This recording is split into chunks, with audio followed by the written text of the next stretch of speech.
kita tim kecil yang memang terutama di urusan ekonomi pasti agak lumayan berat. Jangan takut untuk turun ke event-event besar, bahwa di event besar ini yang jelas membangkitkan semangat kita sebagai tim kecil. Kita berjuang bahwa burung kita pun mampu bersaing dengan tim-tim besar. Maju terus buat dunia perburungan, khususnya kolong merpati tinggi di Indonesia. Jangan sampai kita menyerah dan jangan sampai kita diadu domba. Kita contoh kolong-kolong di PMTI, di kolong meja itu bisa bergandengan tangan. Ayo kita bentuk di sini. Jangan sampai kita mudah diadu domba. Baik lapak kecil, lapak besar, itu semua sama. Pemain kecil, pemain besar, semua sama, punya hak. Semangat!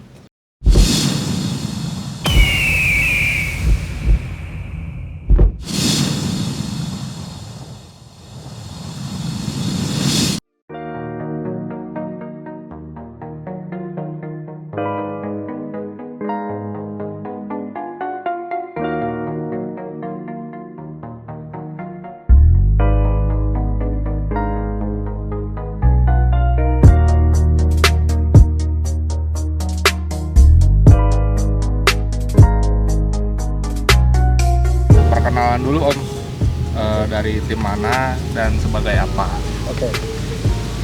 Oke, selamat sore buat teman-teman Merpati Lopez. Perkenalkan, kami dari tim Monek, nama saya Rio, dan sebelah saya ini Bang Ujang, yang memang selama ini selalu mendampingi saya dalam permainan segi apapun, terutama di Merpati Kolong. Kalau untuk alamat kandangnya di mana? Kebetulan alamat kandang kalau 2 tahun yang lalu saya ada di wilayah Bantar Gebang, itu di tempat tinggal saya. Dan sekarang 2 tahun ini saya ada di wilayah Cilengsi, khususnya di daerah Mekarsari, Desa Mekarsari. Itu alamat kandang saya sekarang. Boleh diceritain Om, gimana sih cerita terbentuknya tim Monek itu? Nah ini lucu nih. Kalau orang bicara masalah sejarah berdirinya Monek ini lucu. Monek itu sebenarnya kalau pengertian orang-orang ini agak beda. Tapi kalau saya pribadi, Monek itu ya modal nekat. Karena apa? Selama ini kita bukan tim besar, tim yang memang sangat sulit untuk mencari yang namanya dana untuk lomba. Jadi saya nggak pernah berpikir yang namanya, oh itu lomba harus bagaimana, nggak pernah. Yang penting saya menjalankan burung-burung saya dulu, bawa kemana ya lapak yang ada event, pasti saya hadir. Nah dari situlah saya akhirnya percaya diri dengan burung-burung yang saya bawa, bahwa burung saya ini layak untuk bersaing di arena-arena tersebut. Makanya saya bikin yang namanya tim Monek. Monek itu modal nekat, punya duit nggak punya duit saya jalan. Itu tujuan saya. Di kandangnya tim Monek ada kandang apa aja tuh Om? Ya kebetulan kalau untuk player saat sekarang ini ada 5. 4 saya masukin ke giringan A, yang 1 saya masuk ke giringan B. Karena kebetulan di Jabodetabek ini ada 2 giringan yang memang semua ada event. Contoh kayak di A, ini ada beberapa lapak, di B juga ada beberapa lapak, semua memang ada eventnya. Kalau untuk yang saya pakai di A, itu yang saya ini 1 Bom JR, kedua Rewok alias JJ, ketiga Raja Genit, keempat Simon. Ini yang saya masukin ke giringan A. Kalau yang di giringan B sama sementara ini 1 yaitu Sutradara.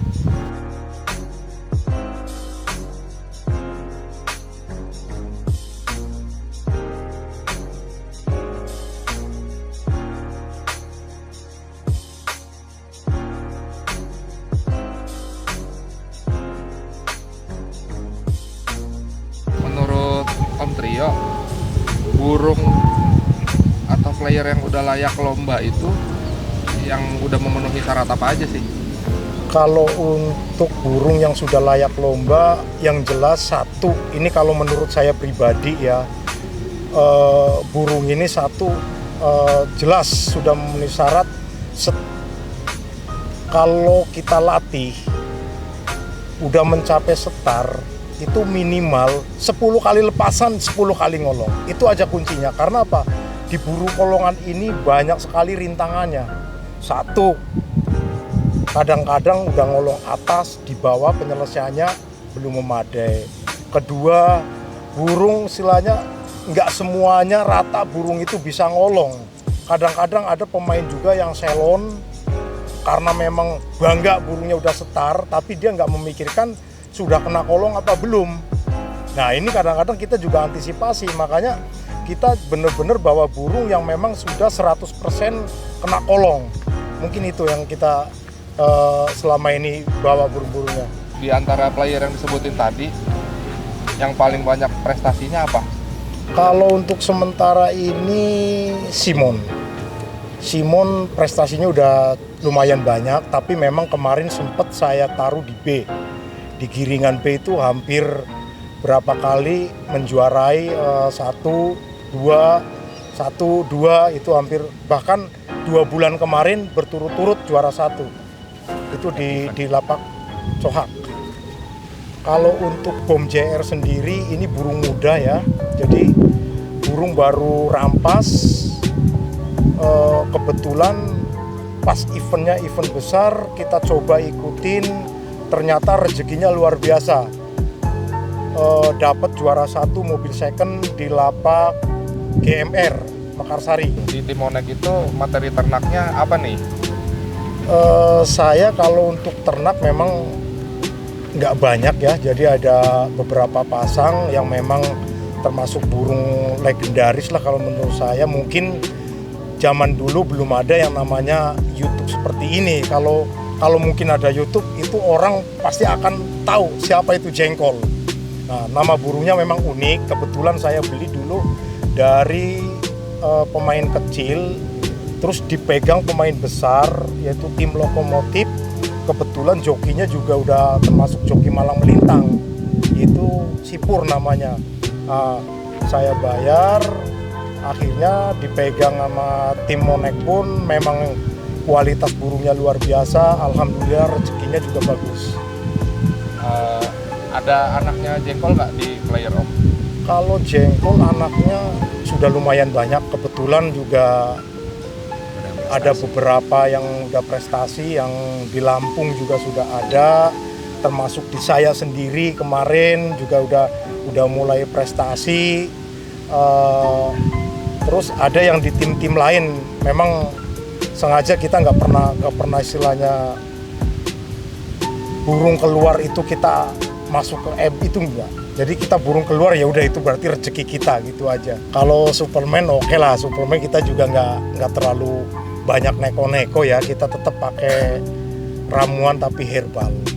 Kalau produk-produk yang seperti Vitapam dan lain-lain kita sementara ini belum pakai. Itu kita masih alami, jadi herbal. Tapi kebetulan memang kita walaupun herbal masih bisa bersaing dengan teman-teman yang pakai produk-produk ternama. Saya rasa itu. Buat Bang Ujang, kenapa tuh Bang Ujang alasannya kalau pakai herbal? Efeknya buat si burung lebih alami apa gimana? Ya, terutama kimia ya. Kalau herbal kan kita ngambilnya dari alami lah gitu. Buat tenaga juga insya Allah lebih enakan lah daripada yang ada kimia-kimianya gitu. Itu aja. Kalau Bang Ujang udah berapa lama nih sama Timonek, dari pertama berdiri atau gimana? Saya belum lama sama Mas Trio. Pertama datang sini, saya emang kenal pertama sama Mas Trio. Dia yang nolongin saya pertama datang ke sini. Dia yang rekrut saya buat jadi krunya lah gitu, buat jadi pendamping. Itu dari tahun 2019, ya adalah setahun setengah. Kan udah masuk musim penghujan nih, ada nggak buat teman-teman kasih tipsnya biar burungnya tetap sehat gitu pas lagi musim hujan gitu? Oke, kalau untuk itu ya kita kan antisipasi yang namanya biasanya pergantian cuaca itu sangat pengaruhnya besar ke merpati karena itu yang namanya pancaroba. Kalau saya pribadi memang dari sebelum itu datangnya pancaroba ini kita udah siapkan matang-matang bahwa biasanya kalau di musim-musim dari musim panas datang ke musim penghujan itu sangat cepat, terutama di burung merpati. Makanya saya sering waspada. Kalau saya pribadi memang pakai produk ini nggak terlalu banyak sih, saya percaya ke Trimisin. Saya pakai Trimisin B, tapi memang itu rutin setiap pagi, sore, setiap cabut telur, buang telur, itu saya selalu kasih itu karena untuk menjaga-jaga. Itu pun memang kalau kita baca di aturan pakai dan komposisinya bagus, artinya untuk pencernaan. Karena apa? Nomor satu, kalau pencernaan kurang bagus, ini akan cepat datangnya penyakit ke burung tersebut. Itu yang memang selama ini saya pakai. Buat Om Trio, Om Ujang, pesan-pesan buat teman-teman nih yang baru mau terjun ke merpati kolong, apa nih yang harus mereka siapin motivasinya? Ya, ini belajar dari pengalaman saya. Saya ini bukan tim besar. Saya ini berdiri dari memang awalnya kita hanya sekedar hobi, tapi begitu kita turun ke lapangan, oh rupanya ini loh yang namanya pertandingan. Nah, itu akhirnya kita di situ punya pemikiran jangan sampai kita tim kecil yang memang terutama di urusan ekonomi pasti agak lumayan berat. Jangan takut untuk turun ke event-event besar, bahwa di event besar ini yang jelas membangkitkan semangat kita sebagai tim kecil. Kita berjuang bahwa burung kita pun mampu bersaing dengan tim-tim besar. Apalagi, mohon maaf, kalau Anda ini di sini ada misi untuk jual beli. Nah, ini paling bagus momennya di sini. Yaitu kita turunkan tim burung kita di event-event yang besar. Jangan tanggung-tanggung. Jangan takut sama pemain besar. Bahwa kita pun mampu, bahwa yang tarung itu burung kita, bukan kita. Itu aja. Dan satu lagi, jangan pernah yang namanya tidur di dalam lapak. Ini bahaya, jauh dari rezeki. Itu aja.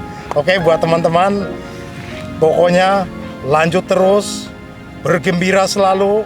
Jangan sampai kita manyun hanya karena burung hilang. Semangat! Oke, maju terus buat dunia perburungan, khususnya kolong merpati tinggi di Indonesia. Jangan sampai kita menyerah dan jangan sampai kita diadu domba. Kita contoh kolong-kolong di PMTI, di kolong meja, itu bisa bergandengan tangan. Ayo kita bentuk di sini. Jangan sampai kita mudah diadu domba. Baik lapak kecil, lapak besar, itu semua sama. Pemain kecil, pemain besar, semua sama, punya hak. Semangat!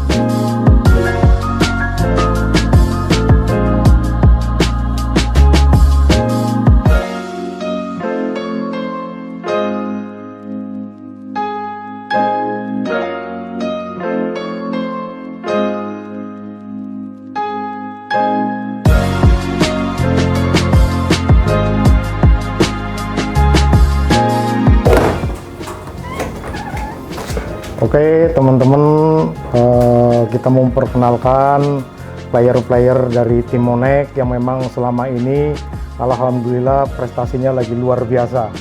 Terutama ini Simon sebenarnya tadinya di giringan B, cuman karena memang di giringan B ini sudah berapa kali dapat prestasi, akhirnya saya coba untuk masuk ke giringan A.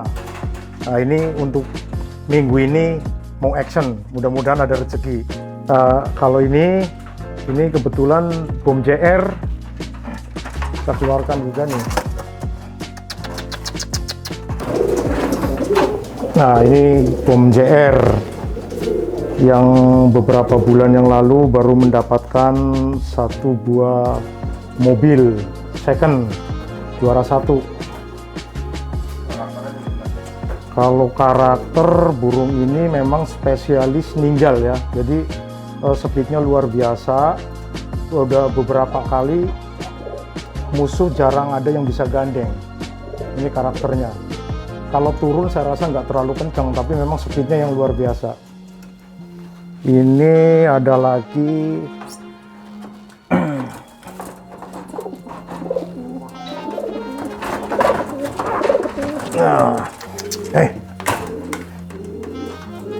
nah ini rewok.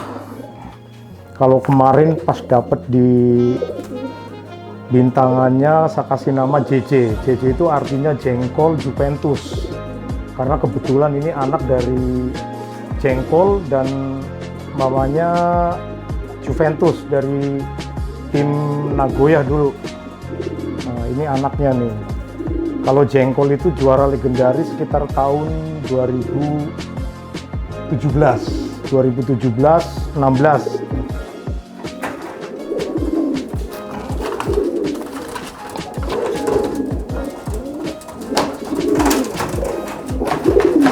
Nah, kalau ini cucu. Ini cucu jengkol baru rampas. Memang kemarin kita sempat lombain, hasilnya baru mencapai 6 besar. Karena mungkin burung masih muda, jadi emosinya masih terlalu tinggi. Ini saya kasih nama Raja Genit. sesuai sama jokinya ini, Raja Genit.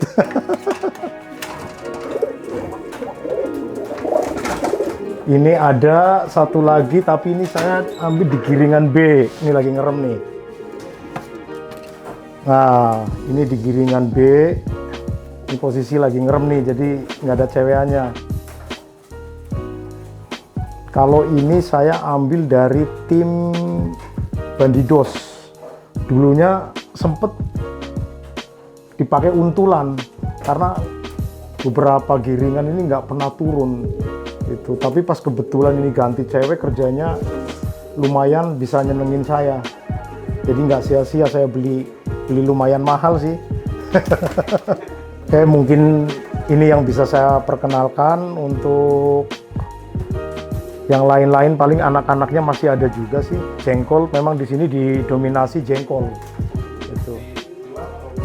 Kalau masalah jual, insya Allah kalau cocok harga.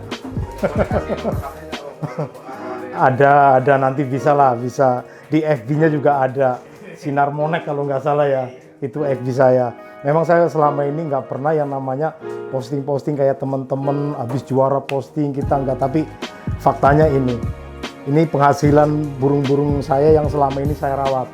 Blorok ada, tapi ini jatuhnya masih cucu ini.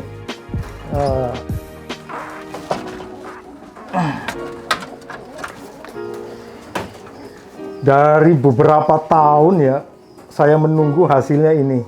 Ini cucu Sinar Putih. Mungkin kalau teman-teman lama pasti tahu yang namanya Sinar Putih. Sudah blorok, jambul lagi. Itu Sinar Putih sesuai dengan yang ada di kaos saya ini. Ini cucu nih, mudah-mudahan cara kerja prestasinya pun sama seperti engkongnya. Walaupun engkongnya udah nggak ada.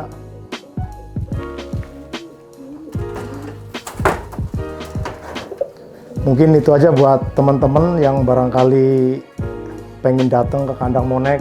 Saya tunggu kapan waktunya, tinggal atur. Oke, terima kasih.